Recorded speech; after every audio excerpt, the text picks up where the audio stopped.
کے مفہوم ہے۔ مفہوم دو طرح کا ہوتا ہے، ایک مفہوم وہ ہوتا ہے جس کا کثیر پر صدق عقلاً ممنوع ہوتا ہے، عقل میں ہی ایک ہی چیز آ سکتی ہے، زیادہ چیزیں نہیں آ سکتی۔ ایک لفظ آپ کے سامنے آئے، اس لفظ سے عقل بھی ایک ہی چیز مراد لے، اس سے زیادہ مراد نہ لے سکے۔ مثال کے طور پر ایک پر صدق یہ علم میں ہوتا ہے، کوئی بھی چیز جب علم نام ہوتا ہے کسی کا، مثال کے طور پر میرا نام ہے، یہ میرا نام ہے جب علم، تو یہ جزئی یہ وہ والا مفہوم ہے جس کا صدق کثیر پر نہیں ہو سکتا، اس سے مراد بس میں ہی ہو سکتا ہوں بھائی جان۔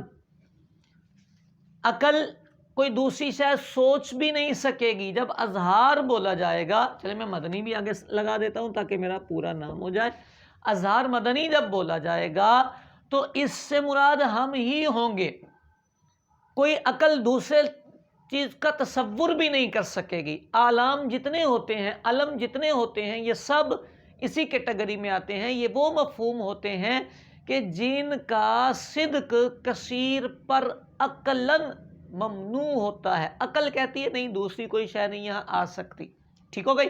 اچھا جی، دوسرے وہ مفہوم ہوتے ہیں جن کا صدق عقلاً جائز ہوتا ہے، عقل کہتی ہے بہت ساری چیزوں پر اس کو بول لو آپ، جیسے انسان بہت ساری چیزوں پر بولا جا سکتا ہے، بہت ساروں کو انسان کہا جا سکتا ہے، مجھے بھی انسان کہیں گے، آپ کو بھی انسان کہیں گے، آپ کے بھائی کو بھی انسان کہیں گے، آپ کے رشتہ داروں کو بھی انسان کہیں گے، میرے رشتہ داروں کو بھی انسان کہیں گے۔ انسان عقل میں بہت سارے افراد کو لے آئے گا، یعنی یہ وہ مفہوم ہے جس کا صدق کثیرین پر عقلاً جائز ہے، ٹھیک ہو گئی بات۔ یہ دو مفہوم ہوتے ہیں۔ پہلے والے مفہوم کو کہتے ہیں جزئی، کیا کہتے ہیں؟ جزئی۔ دوسرے والے مفہوم کو کہتے ہیں کلی۔ اگر کوئی آپ سے پوچھے جزئی کسے کہتے ہیں تو کیا سنائیں گے اسے؟ یہ جزئی وہ مفہوم ہوتا ہے جس کا صدق کثیرین پر ممنوع ہوتا ہے، جس کا صدق کثیرین پر ممنوع ہوتا ہے، منع ہوتا ہے، اور کلی وہ مفہوم ہوتا ہے جس کا صدق کثیرین پر جائز ہوتا ہے، ممنوع نہیں ہوتا، ٹھیک ہو گئی بات۔ یہ کلی اور جزئی ہو گئے۔ اب اس کلی اور جزئی میں ایک چھوٹی سی بات اور، ایک لفظ استعمال ہوتا ہے جز، ایک ہوتا ہے کل، اور دو ابھی ہم نے پڑھ لیے کلی اور جزئی۔ کل اور جز اور کلی اور جزئی میں فرق ہوتا ہے۔ کلی اور جزئی کی ڈیفینیشن تو میں نے بتا دی۔ جز کی تعریف، جز کسی کل کے پارٹ کو کہا جاتا ہے، جب کوئی شے چیز اس سے مل کر مکمل ہو، پارٹ جز، یعنی کوئی چیز جب مکمل ہونا چاہتی ہے تو اس کو یہ والا پارٹ چاہیے، یہ والا حصہ اس کو ملے گا تو وہ چیز مکمل ہوگی۔ اور کل جو اجزاء سے مل کر مکمل ہو، جو اجزاء سے مل کر مکمل ہو۔ مثال اس کی دیکھ لیتے ہیں، دیوار ہے، ہوتی ہے دیوار، اینٹوں سے مل کر بنتی ہے، تو یہ جو اینٹیں ہوتی ہیں یہ اس کا جز ہوتی ہے۔ اینٹیں اگر نہیں ہوں گی تو دیوار نہیں ہوگی، بلاک لے لیں، اینٹیں نہیں ہوں گی تو دیوار نہیں ہوگی، تو اینٹیں اجزاء ہوتی ہیں، تو اجزاء سے مل کر مکمل کل بنتا ہے، اور جو اینٹیں ہوتی ہیں ان کو اجزاء کہتے ہیں، ٹھیک ہو گئی۔ کلی اور جزئی کی ڈیفینیشن میں نے بتا دی ہے۔ فرق ان میں یوں کیا جاتا ہے کہ جو کلی ہوتی ہے اس کے انڈر جزئیات آتی ہیں، کلی کے نیچے جزئیات آتی ہیں، یعنی یوں کہہ لیں جب ہم کلی بولتے ہیں، ایک لفظ بولتے ہیں تو وہ کلی ہوتا ہے، تو اس کے تحت جو چیزیں ہمارے دماغ میں آتی ہیں وہ ساری اس کی جزئیات ہوتی ہیں۔ سپوز آپ نے سوچا تھا انسان، آپ کے دماغ میں چاچو، خالو، ماموں، جو جو بندے آتے جا رہے ہیں، زید، عمر، بکر، جو جو انسان آتے جا رہے ہیں، یہ انسان کے جز نہیں ہیں، یہ انسان کی جزئیات ہیں، یہ جزیاں ہیں، ٹھیک ہو گئی، یہ ہیں جزئیاں۔ اور دیوار کے اندر جو اینٹیں ہیں وہ جزئی نہیں ہیں، وہ جز ہیں۔ فرق دونوں میں یہ ہوتا ہے کہ جو کلی کے اندر جزئیات آ رہی ہوتی ہیں، ان جزئیات پر آپ کلی کا اطلاق کر سکتے ہیں۔ یہ جو لفظ ہے انسان، آپ اس کو بھی انسان بول سکتے ہیں، اس کو بھی بول سکتے ہیں، اس کو بھی بول سکتے ہیں، جتنی جزئیات ہیں سب پر انسان آپ بول سکتے ہیں، آپ اس کو کہہ سکتے ہیں او بھائی آپ انسان ہیں۔ لیکن جو جز ہوتا ہے اس پر کل کا اطلاق نہیں کر سکتے، اس پر کل کا اطلاق نہیں کرتے۔ آپ اینٹ رکھ کے بولیں یہ دیوار ہے تو لوگ بولیں گے پاگل ہو گئے ہو، یہ دیوار نہیں ہے، یہ اینٹ ہے۔ اینٹیں جوڑیں گے تو کل بنے گا، لیکن اس کی الگ الگ اینٹوں کو کل دیوار بولنے کی اجازت نہیں ہوگی۔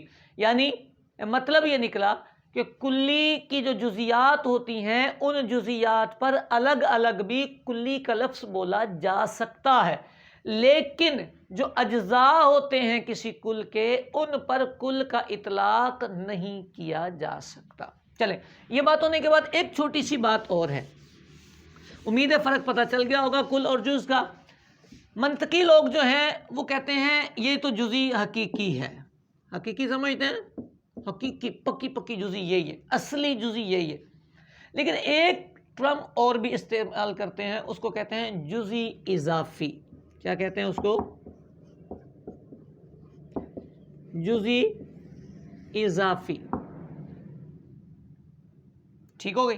یہ جو جزی اضافی ہوتی ہے یہ کیا ہوتا ہے؟ اس کی ڈیفینیشن میں آپ کو بتاتا ہوں، آپ کو مزہ آئے گا۔ کہتے ہیں اخص تحت الاعم،